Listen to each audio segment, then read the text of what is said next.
Assalamualaikum dear students, my name is Sal Sinjan, lecturer chemistry at West College Peshawar। अच्छा dear students, आज जो हम topic discuss करने वाले हैं और हमने टॉपिक पढ़ना है वो फर्स्ट ईयर की केमिस्ट्री से हमने पढ़ने की है। चैप्टर नंबर 4 है gases, gas state of matter है, ठीक है, गैस स्टेट ऑफ मैटर है। और उससे हमने टॉपिक पढ़ना है आज आइडियल गैस लॉ से रिलेटेड है, जो कि हमने फर्स्ट जो है आज कवर करना है। आज के लेक्चर में एक बॉयल्स लॉ कवर करनी है और एक हमने चार्ल्स लॉ कवर करनी है। बॉयल्स लॉ जो है ये रॉबर्ट बॉयल्स ने लॉ को प्रेजेंट किया था और इस लॉ में वॉल्यूम और प्रेशर के दरमियान जो है वो रिलेशनशिप को डिस्कस किया गया है, ठीक है। लॉ की स्टेटमेंट है कि किसी भी गैस का जो वॉल्यूम है, जो आइडियल गैस है, of a fixed mass that is inversely proportional to the pressure when the temperature is kept constant। तो हम मैथमेटिकली इस लॉ को प्रेजेंट करते हैं कि वॉल्यूम और प्रेशर के दरमियान जो है ये इनवर्स रिलेशन होता है। इसका मतलब ये है कि जब हम प्रेशर को इंक्रीज करेंगे तो प्रेशर के इंक्रीज के साथ जो है वो वॉल्यूम क्या हो जाएगा, डिक्रीज हो जाएगा। लेट फॉर एग्जांपल हमारे पास एक कंटेनर में जो है वो गैस मौजूद है, ठीक है, लेट्स सपोज इसका इतना वॉल्यूम है और हम ऊपर से प्रेशर इंक्रीज करते हैं तो एक इंक्रीज इन प्रेशर जो है गैस का वॉल्यूम डिक्रीज होता जाएगा। तो जब एक पैरामीटर को हम इंक्रीज करें और दूसरा पैरामीटर डिक्रीज हो रहा हो तो इस रिलेशन को हम कहते हैं इनवर्स रिलेशन। तो टेम्परेचर को कांस्टेंट रखने पे, प्रेशर की इंक्रीज करने पे वॉल्यूम ऑफ गैस हमेशा जो है ये डिक्रीज होगा। ये रिलेशनशिप रॉबर्ट बॉयल ने डिस्कस किया हुआ है फॉर आइडियल गैसेस। तो हम मैथमेटिकली लॉ को प्रेजेंट करते हैं that volume is inversely proportional to the pressure, ठीक है। इसमें प्रोपोर्शनलिटी को हम खत्म कर रहे हैं तो कांस्टेंट आ रहा है, इक्वल आ रहा है और साथ में कांस्टेंट आ रहा है, ठीक है, जिसमें वॉल्यूम बराबर हो जाते हैं constant divide by pressure. And no the law becomes is that constant of Boyle's law is equal to PV। इसका मतलब ये है कि हम प्रेशर को जितना भी चेंज करें, यानी प्रेशर हम जितना भी चेंज करें, ये बात याद रखिए कि PV will remains same, इसमें कोई भी चेंज नहीं आएगा, ये कांस्टेंट ही रहेगा ये PV। इसी को हम कहते हैं कि बॉयल्स लॉ का प्रूफ है। अगर किसी गैस के ऊपर प्रेशर को इंक्रीज करते हैं और उसका PV प्रोडक्ट सेम ही आता है, उसमें कोई चेंज नहीं आता, तो इसका मतलब ये है ये गैस आइडियल है और बॉयल्स लॉ को ओबे कर रहा है।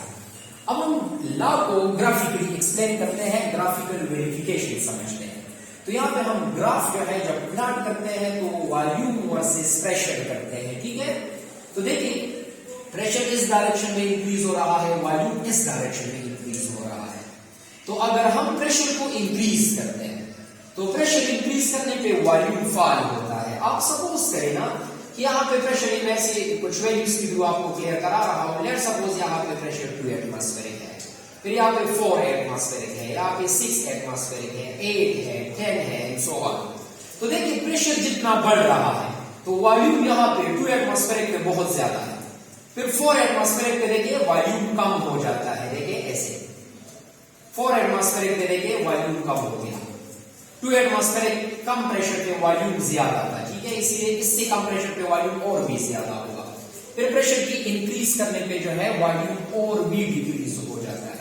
तो ऐसा ग्राफ जिसमें एक चीज को हम इंक्रीज करें दूसरा उसके साथ डिक्रीज हो जाए, तो ये जो ग्राफ बनता है इस ग्राफ को हम हाइपरबोला कहते हैं, या चूंकि ये कांस्टेंट टेम्परेचर के ऊपर हम वॉल्यूम करते हैं इसलिए इस ग्राफ को हम आइसोथर्म भी कहते हैं। So that's all about Boyle's law, ठीक है। अब हम थोड़ा सा जो है चार्ल्स लॉ के बारे में जो है सीखते हैं। अच्छा ओके डियर स्टूडेंट्स, तो अब हम चार्ल्स लॉ, बॉयल्स लॉ के बाद जो है वो चार्ल्स लॉ डिस्कस करते हैं। तो चार्ल्स लॉ जैकबस चार्ल्स की रिप्रेजेंटेशन है और इस चार्ल्स लॉ में जैकबस चार्ल्स ने वॉल्यूम और टेम्परेचर के दरमियान जो है वो रिलेशनशिप को डिस्कस किया हुआ है।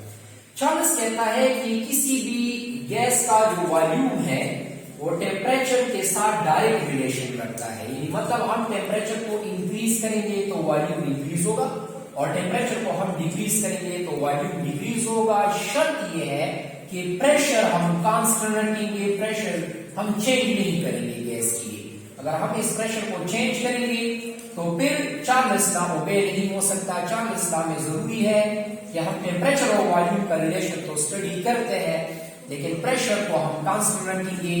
दूसरी बात इसमें यह है कि फिक्स मास होगा, तो फिक्स मास का मतलब यहाँ पे ये होता है कि गैस के मोल्स को हम कांस्टेंट रखेंगे। जो मोल होते हैं ना गैस के, ये भी हम कांस्टेंट रखेंगे, इसमें भी हम चेंज नहीं लेके आएंगे। प्रेशर भी कांस्टेंट होगा, मोल्स भी कांस्टेंट होंगे, तो टेम्परेचर के इंक्रीज के साथ जो है वॉल्यूम इंक्रीज होता जाएगा। ये चार्ल्स लॉ की स्टेटमेंट है।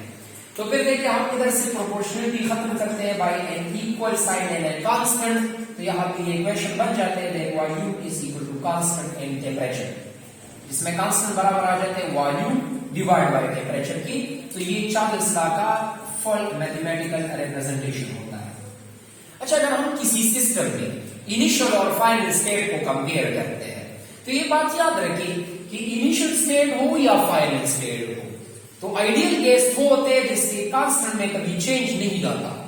तो इनिशियल स्टेट में वॉल्यूम को हम V1 और टेम्परेचर को T1 कहते हैं, जबकि फाइनल स्टेट में मतलब चेंजेस के बाद, टेम्परेचर में चेंज लाने के बाद जो कंडीशन बनता है, जो स्टेट बनता है किसी सिस्टम का, किसी गैस का, वो फाइनल कहलाता है।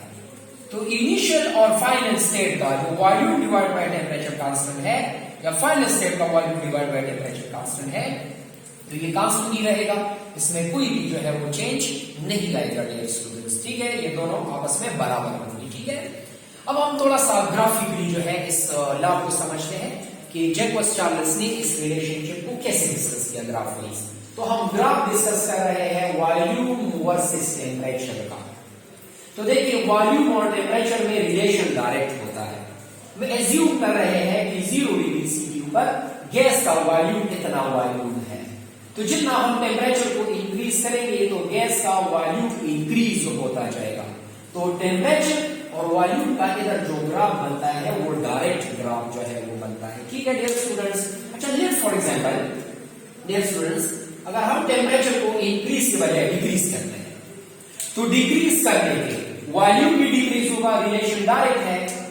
तो वॉल्यूम की डिक्रीज के साथ हमारे पास एक ऐसा टेम्परेचर आएगा, according to the Charles statement, एक ऐसा टेम्परेचर आएगा जिसपे गैस का वॉल्यूम 0 हो जाएगा।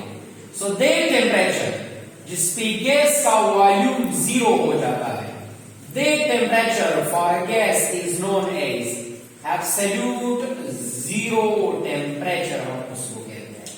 ये वो हाइपोथेटिकल टेम्परेचर है जिसमें किसी गैस का वॉल्यूम जो है वो 0 हो जाता है। ठीक है, अब नेक्स्ट टॉपिक में डियर स्टूडेंट्स ये समझेंगे कि एब्सोल्यूट जीरो टेम्परेचर क्या है और इसकी ग्राफिकल एक्सप्लेनेशन क्या होती है। ठीक है, याद रखना हमने इसमें चार्ल्स लॉ को जो है वो कवर कर लिया है। ठीक है, थैंक यू वेरी मच।